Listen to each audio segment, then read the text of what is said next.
Okay, so you've dedicated years to mastering those really intricate techniques, right? You perfected your craft, finally opened that beautiful aesthetic clinic. Huge congratulations. That's a monumental achievement in a field like this. But then, then the challenge emerges that wasn't really covered in all that extensive medical training. Consistently filling that appointment book day after day. And I think for many of you, especially those with a doctorate, the whole idea of selling can feel, maybe a bit inauthentic. It can clash deeply with the professional, caring, ethical image you've worked so incredibly hard to build. It feels like you're moving away from being a healer, a scientist, and into something different, less aligned. But what if attracting and retaining patients could actually feel entirely authentic and deeply empowering, perfectly aligned with your desire to genuinely help people? Today, we're taking a deep dive into exactly that. We're exploring the transformative insights of Dr. Ari Masudi. Now, Dr. Masudi, he's a molecular biologist, a former researcher in regenerative medicine, quite the background. And he's translated that deep scientific understanding into the business world as a science tech business consultant. His masterclass unveils what he calls the no sales secret, how top aesthetic clinics book 5x more patients without being pushed. So our mission in this deep dive is to show you how to attract and retain patients by selling the transformation, not just the treatment, and ultimately how to build a truly thriving,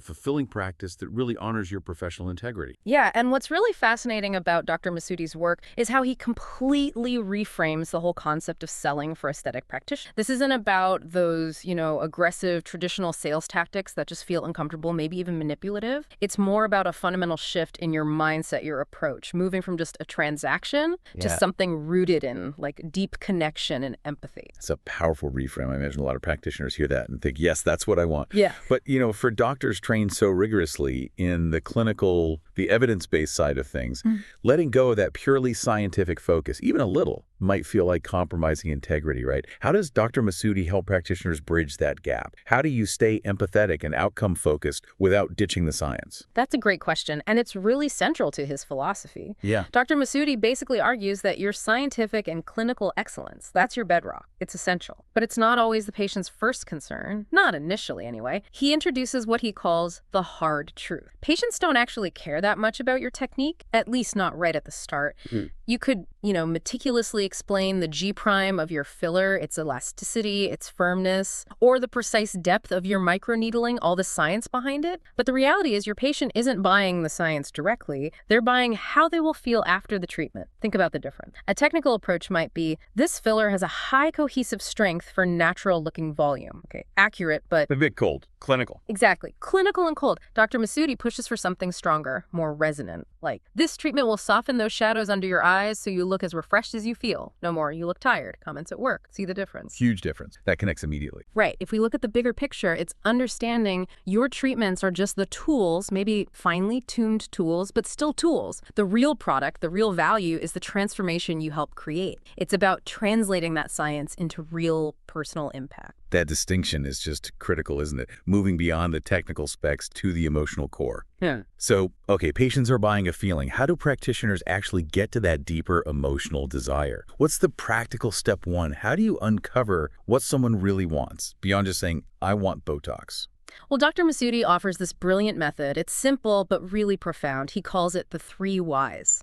It's designed specifically to dig past that surface request, to find the true motivation, which is often unstated. Let's use his classic example. A patient comes in and says, I want lip filler. Pretty standard request. Right. And most consults might just jump into types of filler, volume options. Precisely. But with the 3 whys, you gently probe. You start simple. Okay, why do you want this treatment? They might just repeat, well, I want lip filler. Then you ask the second why. And why is that important to you? Now they might open up a bit more, because I want to feel more confident in photos, getting warmer. Oh, okay. Starting to see the layer underneath. Exactly. Then comes the third why, and why does that matter? Yeah. And this is often where you hit gold, because I'm newly single and I just want to feel attractive again. Wow. Okay, that's a world away from just, I want lip filler.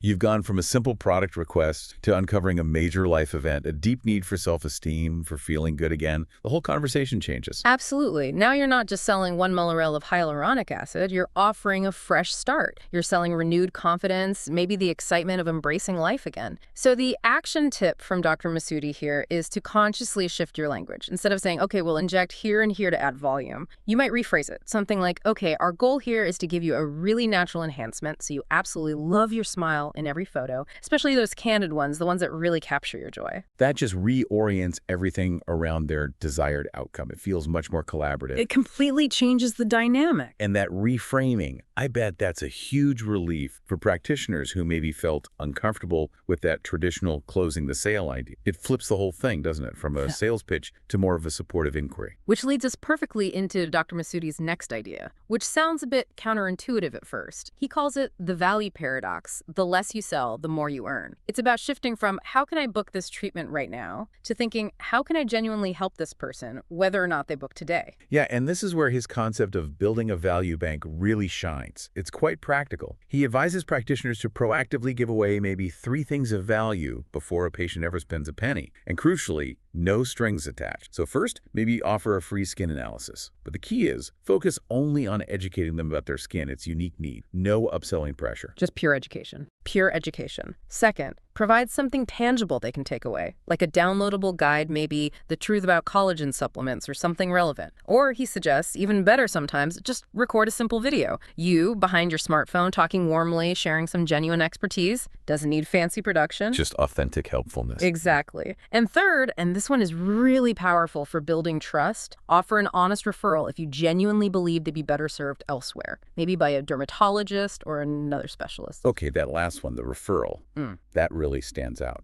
Because some might worry, right? Giving away value up front, maybe even sending a potential patient to someone else. Could that backfire? Could people take advantage? Does it always lead to them getting the business? It's a valid concern, but Dr. Masudi argues really strongly that integrity pays off massively in the long run. It might seem counterintuitive, short-term, sure, but those patients, they remember your honesty, they remember your generosity, and very often, they'll send you perfect fit patients later, even if they didn't become a patient themselves right then. It builds this incredible long-term loyalty and a reputation as a trusted authority, not just, someone selling procedures. He shares this great example. A patient is hesitant about Botox instead of pushing a discount. Which feels a bit desperate sometimes. Right. Instead, you just offer to send them your guide. Maybe 5 skincare tips to slow wrinkles. Simple value. And the result he found, a staggering 40% of those patients actually come back within 6 months. And often, they bring friends. 40%, that's huge. It's huge. And it wasn't selling, was it? It was genuine connection driving organic growth. That's just a fantastic demonstration of generosity building a business. And it flows right into the next point. The power of microgestures, small touches that build unshakable loyalty. Because let's face it, patients can get Botox or filler in a lot of places these days. Competition is high. So why do they choose you and stick with you? It's not just the treatment result, is it? It's so much about how you make them feel. Exactly right. And Dr. Masudi really emphasizes systematizing that thoughtfulness, making these small gestures, these micro gestures, a consistent, intentional part of how you operate. Not just random acts of kindness, like, for instance, a quick follow-up call or text the day after treatment. Hi, Miss Crystal, just checking in. How's the swelling?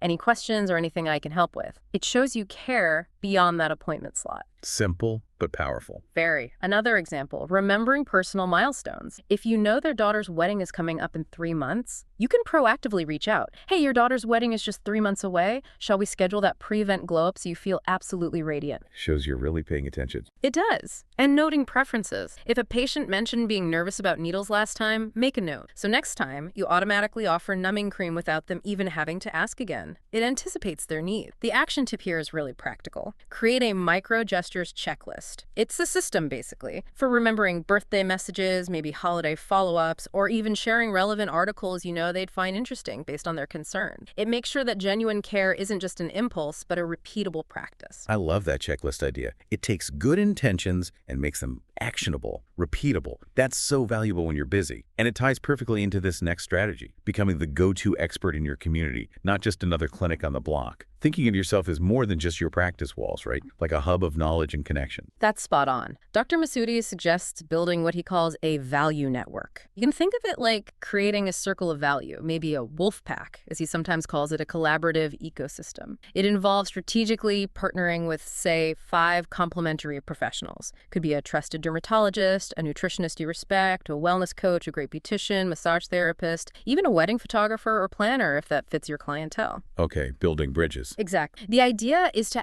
actively cross-refer clients. It creates the synergy where everyone benefits, especially the patient, who gets access to a more holistic approach to their well-being. And another powerful strategy he suggests is hosting a third place. This could be something like a private online community, maybe a Facebook group just for your patients. A place where they can share tips, ask questions, support each other, you facilitate it, pop in with expert insights. But the real magic is when they start becoming advocates for each other and for you. It builds community and deepens loyalty around your practice. That sense of belonging. Precisely. And the action tip from Dr. Masudi here is super simple. This week, just reach out to one local professional, maybe that dermatologist or wellness coach you admire, and just propose exploring a mutual referral partnership. Start small. Those are such smart relationship-first strategies, really about building an ecosystem, not just a client list. Okay, now let's pivot to something every single practitioner faces. Yeah. Objections? They can sting, feel like rejection sometimes, right? But Dr. Masudi reframes this too. He says objections are really just requests for more info, not rejections. Absolutely. And the big one, the most common one, is usually it's too expensive.